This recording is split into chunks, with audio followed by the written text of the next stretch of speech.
Oke guys, baik lagi sama gue ya karena data gak bisa bohong ya. Sekarang nih Rabu 20 Maret 2024 IHSG dalam posisi hari ini tuh turun ya dikit ya nggak masalah. Ini juga karena Goto turun parah sama ini ex-date-nya Bank Mandiri hari ini ya. Ya wajar turun lah. Oke, gue hari ini pengen bahas berita yang cukup menggoncang ya pasar modal Indonesia. Yaitu TPMA yang mendadak pengen right issue 1,12 miliar lembar saham baru. Ya, tinggi situ sekitar 30% ya. Sehingga menimbulkan kepanikan. Hari ini kalau lu lihat transaksinya lebih banyak yang HK tuh ya pada jual. Ketimbang, sorry, lebih banyak yang haki ini. Ketimbang yang beli ya. Itu artinya panik ya para investor. eh Kenapa dia tiba-tiba pengen terbitin saham baru ya? Kemungkinan karena berita ini di awal Januari juga nih TPMA berencana nambah kapal ya. Kalau lu buka sumber beritanya ini ya, soal TPMA ya. Dia tuh rencana awalnya itu mau ngeluarin 20 juta dolar gitu ya. Itu sekitar 300 miliar rupiah untuk nambah kapal ya. Nambah kapal nih. Kapalnya ada berapa nih ya yang dia incer ya. Nah, seginilah kapalnya tuh ya. Dia ngincer nambah nih dua kapal baru nih boat sama tongkang, empat ya sama satu ya floating crane ya. Dia ngincer dana 300 miliar di mana rencana awalnya itu kas internal 20% dan pinjaman bank 80%. Sekitar 300 miliar lah rencana awalnya. Ya. Mendadak berubah rencananya jadi right issue. Ini feeling gua ya, feeling gua mendadak mendadak kayaknya opsi pinjaman bank ini dihapus sama kas internal. Kayaknya mereka nggak mau ngambil. Kenapa? Mungkin berisiko. Karena pinjam mungkin karena takutnya gini, nanti kapal baru udah datang, ternyata permintaan berkurang gitu, nggak rame gitu kan, nggak kepake. Tapi kan kalau nggak kepake pinjaman bank lu tetap harus bayar. Ya, jadi bisa mengurangi laba bersih ya. Kemungkinan opsi pertama ini soal minjem bank akhirnya dibatalkan sama TPMA. Ya, opsi pinjem bank. Bunganya kan gede juga per tahun bisa 10%-an kan. Ya, kalau dia pinjam 300 M ya per tahun selalu ada beban 30 miliar. Lumayan ngebebanin itu. Opsi kedua biasanya kalau perusahaan tuh bisa terbitin obligasi atau sukuk lah. Bisa. Ini terjadi di SMDR ya. Kemungkinan juga dia nggak mau ngambil opsi ini. Kenapa? Karena ini ada bunganya juga. Tetap aja memang di bawah bunga bank, tapi tetap gede. Ya kalau berkaca sama kasus SMDR ketika dia juga beli kapal gitu kan. Tapi dia opsinya pakai obligasi atau sukuk ini kan. Ya akhirnya jadi ya lu tahu sendiri lah dividennya jadi kecil banget gitu loh. Ya jadi kecil karena mungkin dia empot-empotan ya konon katanya menurut cerita yang beredar tuh permintaannya pas udah kapal barunya udah datang permintaannya turun. Nah itu. Tapi bunganya kan tetap lu harus bayar. Nah itu kemungkinan TPMA juga nggak mau ambil opsi kedua. Akhirnya opsi yang terakhir diambil adalah right issue sebesar 30%. Kenapa opsi ini diambil? Opsi ini dinilai paling aman buat perusahaan. Amannya apa? Amannya lu tidak ada bunga. Ya John ya. Ingat, kenapa sih perusahaan pada mau IPO sebenarnya ya? Keistimewaan perusahaan terbuka itu lu bisa mencari dana pinjaman lewat masyarakat. Bukan pinjaman, jatuhnya lu menerbitkan saham baru. Jadi lu tidak perlu bayar bunga. Tidak perlu. Itu keistimewaan perusahaan terbuka. Itu hak yang dimiliki oleh perusahaan terbuka yang tidak dimiliki perusahaan tertutup. Jadi perusahaan pribadi tertutup nggak punya, tapi perusahaan terbuka punya hak ini. Untungnya di mana ya? Dia bisa dapat duit tanpa harus bayar bunga. Nah, ini kemungkinan opsi yang dipakai. Kenapa dia pakai opsi ini? Ya itu tadi supaya nggak bayar bunga. Yang kedua supaya nggak mengganggu kas yang ada saat ini sehingga kemungkinan feeling gue supaya dividen tetap lancar.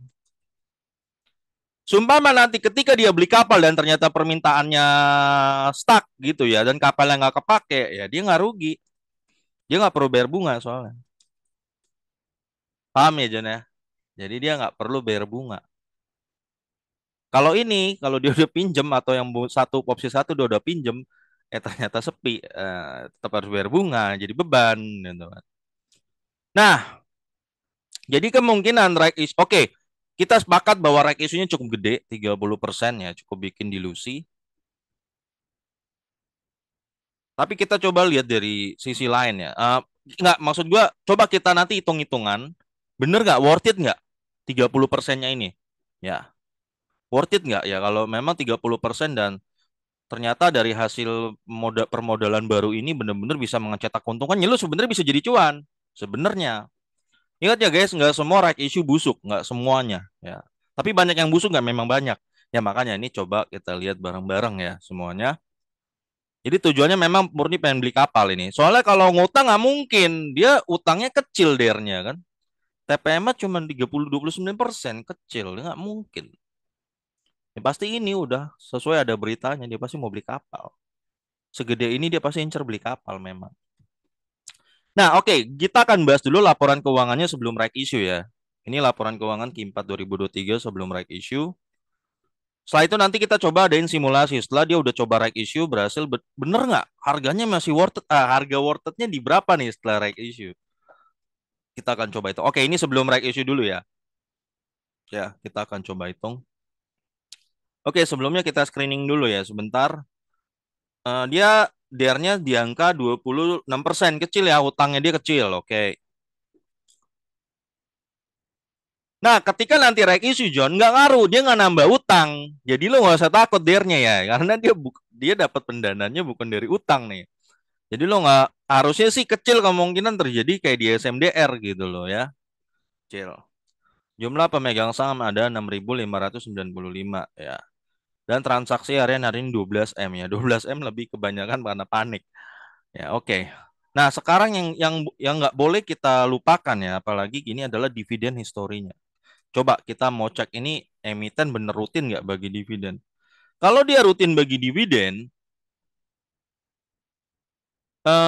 biasanya right issue-nya harusnya jadinya bagus. Kalau dia rutin, ya. Yang lu bahaya, paling bahaya itu kalau lu lihat emiten right issue, tapi itu emiten nggak pernah bagi dividen. Wah, itu parah banget, ya. Nah, gue tanya, lu lebih pilih mana? Misalnya ada perusahaan dia belinya tuh pakai utang bank atau utang obligasi ya. Tapi setelah itu dikorbankan dividen lo, ya. Atau lu lebih baik terdilusi sementara, tapi dia tetap rutin bagi dividen dan dengan catatan mungkin aja suatu hari labanya meningkat. Contoh misalnya terdilusi 30%. Tapi ternyata laba Q1 2024 ini ternyata bisa naik 40% misalnya. Wah, ternyata lu jadi lebih 10%. Ya ketutup sebenarnya. Ketutup. Nah, ya terserah lu sih lebih pilih mana ya. Tapi gue tetap ingetin ya, ini kasusnya rumit juga Jun ya. Jadi gue tetap bilang sama lu, putusan di tangan lu sendiri. Ya, pelajari baik-baik ya. Dan tetap waras itu aja. Oke.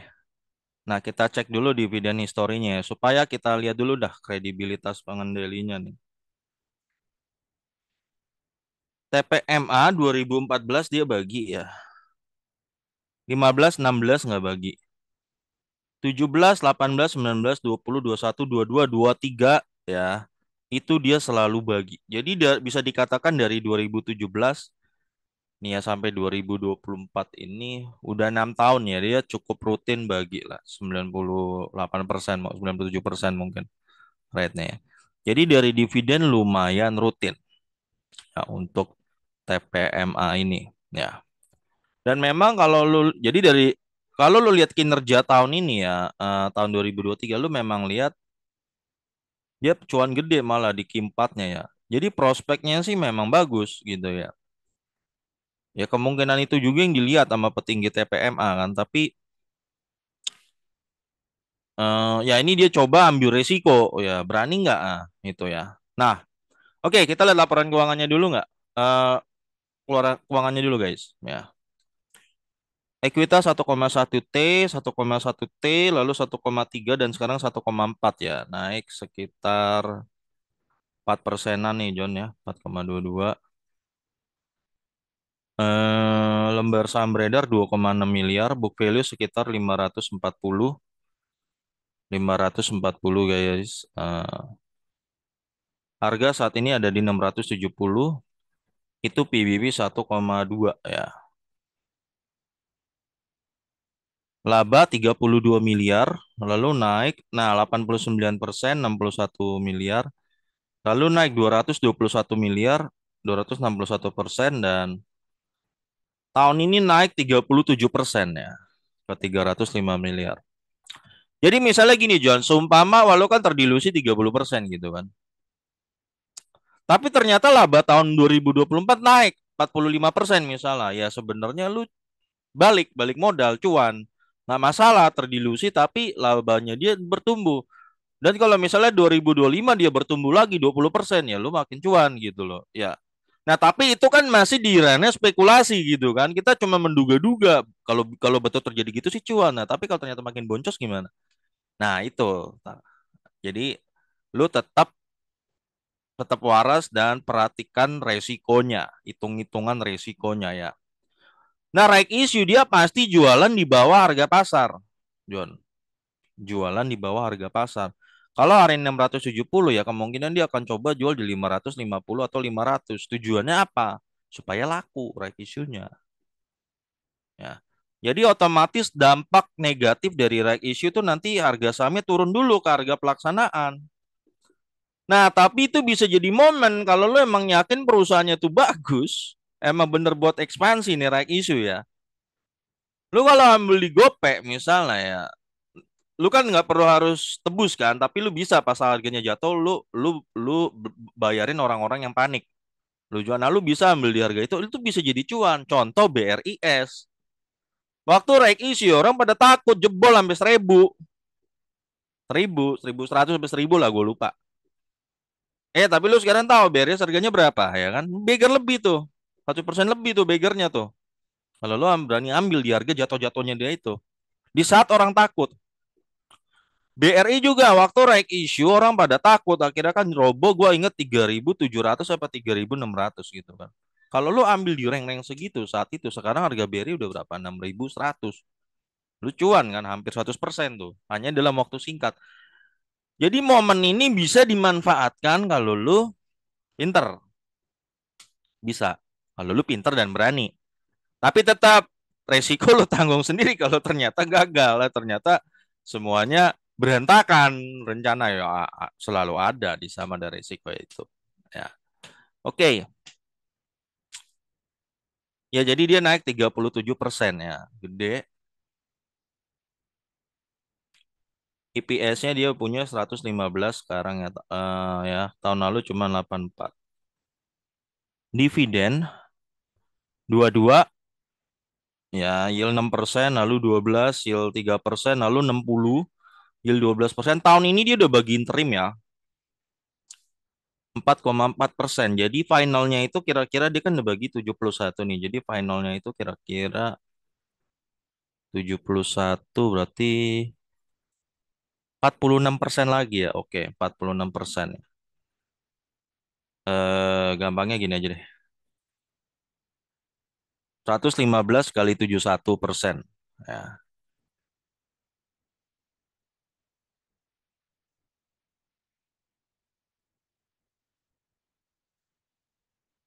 Jadi total dia akan bagi 81 guys dividennya ya. Untuk TPMA 81 totalnya. Karena dia udah bagi 50 berarti finalnya itu 51. Gue cek ini gue dulu bentar.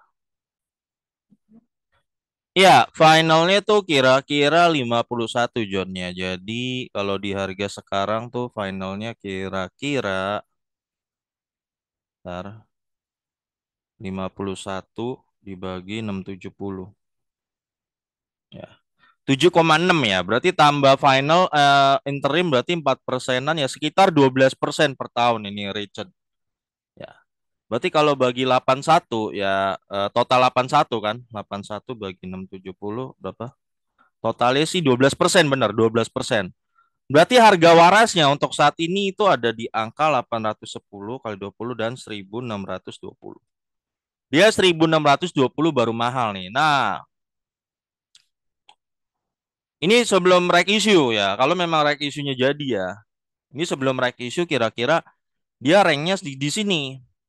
Nah, sekarang kita coba simulasikan kalau dia reg issue ya.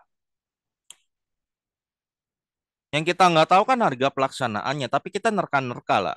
Ya, mungkin dia akan jualnya di rank-rank PB book value-nya. Book value-nya kan di sekitar 545. Ya oke, dia mungkin jual di rank 550 untuk right issue-nya ya. Mungkin 550. Dia akan terbitin berapa lembar saham tuh? 1,1 miliar ya. Oke, 1,13 miliar ya. Oke, lembar sahamnya kita tambahin dulu ya. 1,13 berarti kan lembar sahamnya itu akan menjadi, tunggu bentar, 376. Ya, benar sini.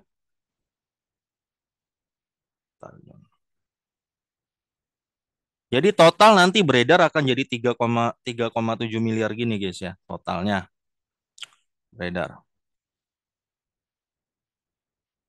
Ya. Tapi kan modalnya nambah. Modalnya dia kalau dia jual 550 ya ke 1,13 ya, hitungnya manual aja deh. 3. Benar nggak? Benar ya. 3 3. Oke, benar kali 550 dia akan dapat dana sekitar 621 miliar, betul ya, 621 miliar kira-kira lah. Ya, benar. Ya benar, 621 miliar ya. Kita tambahin aja di ekuitasnya dia. 621 berarti kan nih jadi 20 ke 155 ya. Oke. Nah, jadi segini. Ya, ekuitasnya dia. Nah, kan dia beli kapal kan jadi 2 triliun. Sehingga book value dia ada di rank 546. Ya, ini kalau memang harganya di 550 ya guys. Tetap sama ya ternyata. Lu kena book value-nya 546. Nah,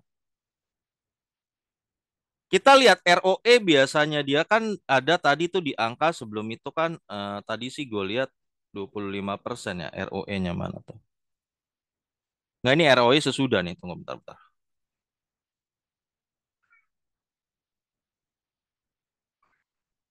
ROE-nya tuh ada di 21% ya guys, 21% ya. Oke. Berarti kita asumsikan anggaplah modal baru kan tadi dia dapat 621 miliar ya. Anggaplah laba bersihnya dia bisa cetak 21% sama kayak ROE-nya ya. 621 dikali 21%. Ini laba bersihnya.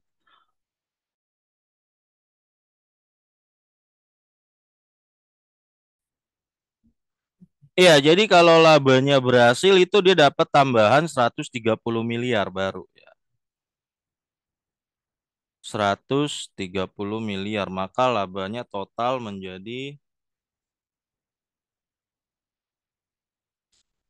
130 miliar berarti 435 miliar. Ya, anggaplah ternyata dia berhasil ya.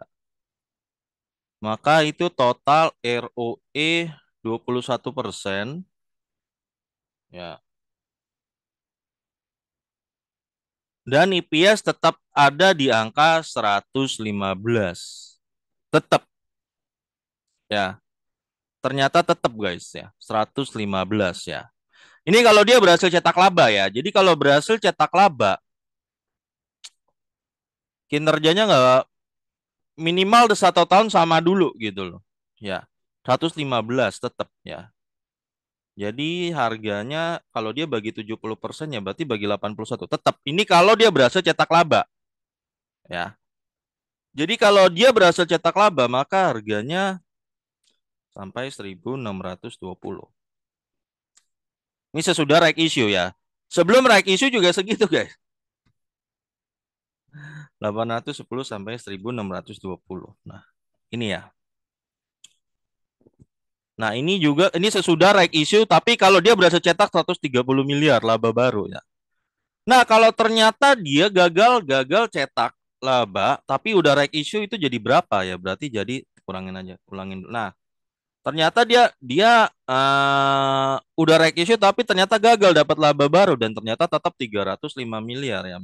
Maka harganya EPS-nya akan di angka 81 guys. 81 dan kalau dia bagi dividen 70% ya.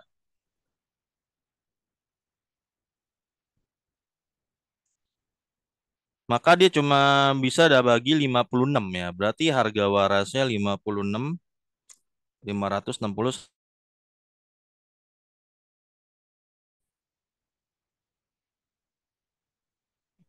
Iya, jadi kalau sorry ya, Mi, gue ada gangguan. Jadi kalau dia gagal cetak laba, maka lu akan terdilusinya di rank segini, 560 sampai 1120. Nah, ya. Ini ada tiga skema nih, udah gue kasih ke lu ya. Ini kan awalnya sebelum right issue segini harganya. Nah, ini adalah skema kalau sudah right issue dan ternyata dia gagal cetak laba. Di right issue-nya lu terdilusinya di sini. Ya 560 sampai 120 ya. Jadi sebenarnya lu gak usah terlalu panik sih John. Di harga 600 tuh masih di harganya. Sebenarnya ya kalau menurut gua nggak usah terlalu panik. Ya, meskipun dia gagal skemanya lu masih di harganya sebenarnya. Tapi catatan kalau labanya sama ya. Nah, ini adalah laba kalau ternyata skema kalau dia berhasil. Berhasil cetak laba. Ya, jadi rangka 810 sampai 1.620 juga. Ya itu juga kalau catatan harga tebusnya itu di 550 ya. Yang jadi paling apes sih di sini John. Lu kena. Masih di rank segini, lu apesnya. Nah, oke, jadi terdilusinya di rank segini guys ya. 560 sampai 1.120 ini terdilusinya dari yang harusnya segini. Ya. Tapi sisi positifnya tuh ada. Positifnya adalah TPMA tidak ada bunga yang harus dia bayar, tidak ada. Sumpama tidak beroperasi pun, ternyata kapalnya permintaannya ternyata mendadak turun, dia tidak perlu bayar bunga karena dia tidak utang ke bank dan tidak utang ya tidak terbitkan obligasi gitu kan. Dia nggak perlu bayar bunga. Itu tidak mengganggu. Nah, untungannya juga itu tidak mengganggu kasnya dia otomatis harusnya dividen tetap lancar. Nah, itu guys. Nah, itu jadi gue udah omongin plus minusnya semua. Sisanya balik lagi terserah ke lu ya. eh Resiko ada di tangan lu masing-masing ya. Itu aja sih. Oke guys, gue rasa gitu aja TPM ya. Sampai ketemu lagi video gue berikutnya kan ada nggak bisa bohong.